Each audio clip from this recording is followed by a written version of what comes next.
right. Let's go on to our next caller, and it's Owen Myers, the lawyer for the Sandy Pond Alliance.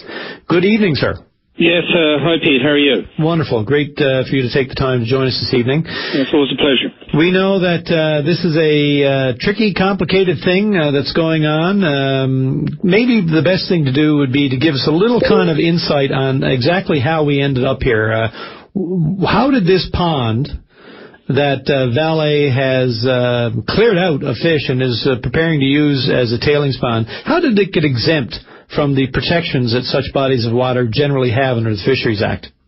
That goes back to 2002, Pete, and what it is, and this was really the whole strategy that we had in our legal case. It was a regulation that was brought in at that time, and what it did, it was along with a number of other effluent regulations that were under the Fisheries Act, and the general thrust of them was to try and clean up water that had been used by industry, and of course there's like paper mills and various other industrial processes, but the mining industry of course uses water and then they have to discharge it back into rivers and lakes, and the original idea was to try and clean it up so that when it went back into rivers and lakes, then the fish would not be killed.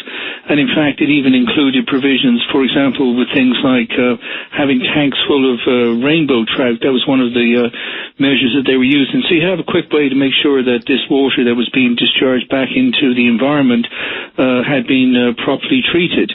But tucked into this 2002 regulation was a thing called Schedule 2. And Schedule 2 meant that any river or lake that you listed on Schedule 2 was exempt from these regulations. And also it became exempt essentially from the Fisheries Act because it allowed you to be able to discharge effluent with any level of toxicity. So, I mean, this is really, I mean, if you want to look at it in a very simplistic way, it was like a get-out-of-jail card being issued under a regulation. And so what our challenge to all of this is that the Fisheries Act is essentially a conservation act, which is obviously to do with the protection, enhancement, harvesting of fish, and of course the environment that they live in, so that if you have a regulation, which is not something that's debated in Parliament, but something that happens behind closed doors that the government does in Cabinet, if you have a regulation that says that you're exempt from the Fisheries Act, essentially what you've done is used the lowest level of law or regulation to amend the Fisheries Act and completely bypass it. So it's what's called in law ultra vires, or beyond the power of the Cabinet of the government in power to be able to do. So that, that's the essence of our challenge, and it's very common throughout the history of Canada that every now and again the government makes this mistake. They use a regulation, and the next thing they've done is they've amended the actual act that gave them the power in the beginning. So it's it's really the tail wagging the dog. Yeah, so it's like a law, and at the very end of it, they say there's a little footnote that says, by the way, this law really doesn't count. It doesn't count if we say it doesn't count, and if you happen to be on this list and you happen to be part of the privileged group that we're giving this special exemption to. So somebody put it in there to pull a fast one, essentially to give them a way around the law. It was all just sort of window dressing, and there's really no onus to follow it in the end if you really want to get around it. Now, is this generally done? Is this common? Does this happen in other areas of law? Is this the only case of this that you're aware of, or what? It's happened on occasion, and it's a kind of challenge that pops up once in a while. But in this particular case, it's the mining industry that's been given the exemption. And I mean, my clients, from the beginning, I mean, they were never against the project, as a whole, and not against jobs or anything. But just this idea that somehow or other in the 21st century, we're at a point where we can't find a better way to deal with mining effluent. And of course, they even made a special exemption for Vale, because Vale wasn't a mine. I mean, they're down there operating this hydromet operation, which is basically, as far as I understand, it's it's an unproven technology, and so they're down there now with all sorts of zillions of gallons of poisonous chemicals and they're just taking the simplest option, which is, to ask the government to give them a special exemption so they can use the lake, because, before it was just mines, and, now we've moved on to smelters. So yeah. I don't know how long it is before, this keeps on expanding. But I mean, the problem, of course, is that once you do this, I mean, there's no going back. I mean, these lakes and rivers are, that they put on this Schedule 2, I mean, they're gone forever. I mean, it's the same. Yeah, I don't think anybody's disputing that once this happens to the lake, that lake is dead and gone and toxic forever and a day.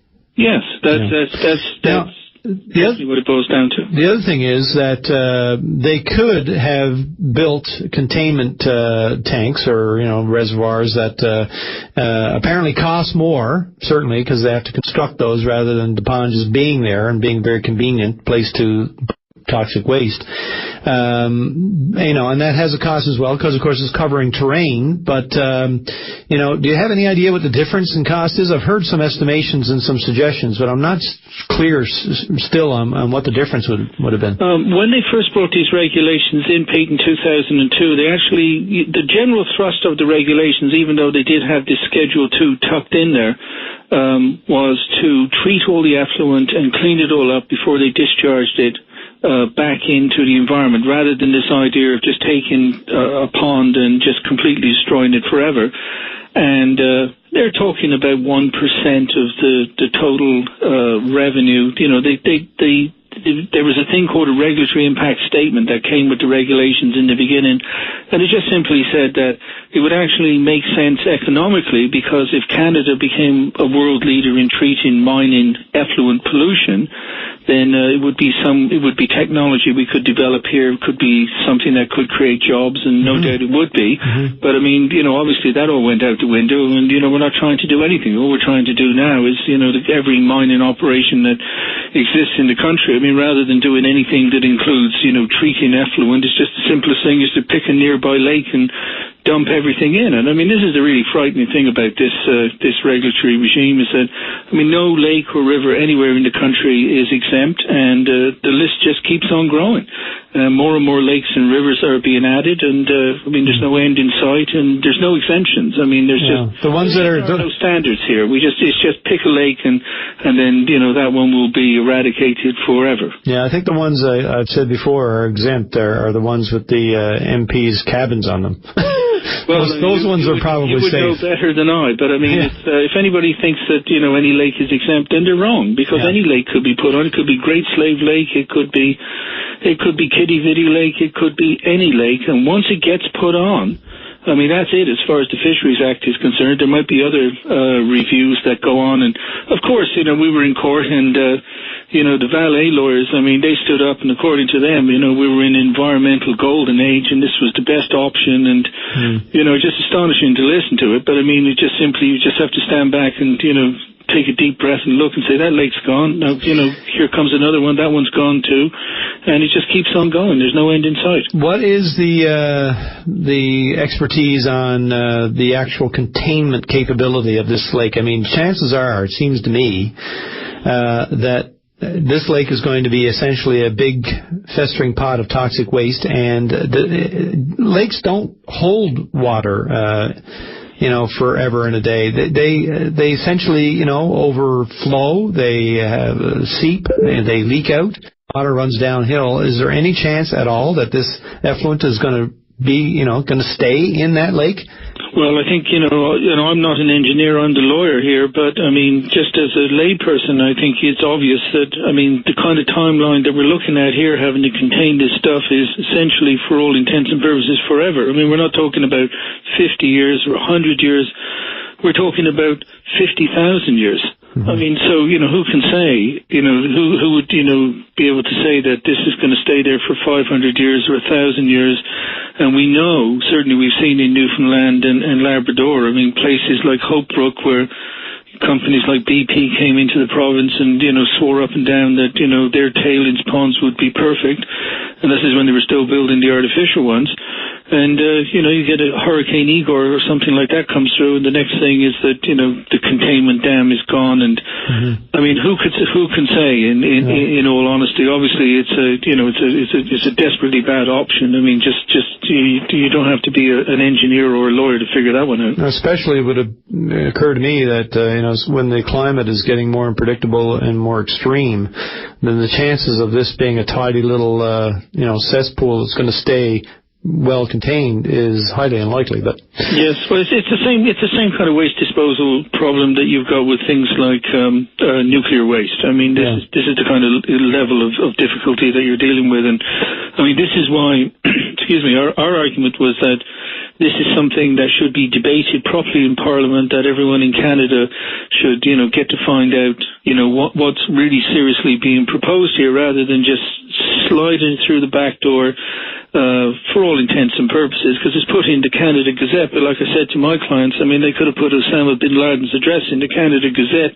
for the last 10 years, and I mean, I doubt whether anybody would have found it, because I mean, who reads the Canada Gazette?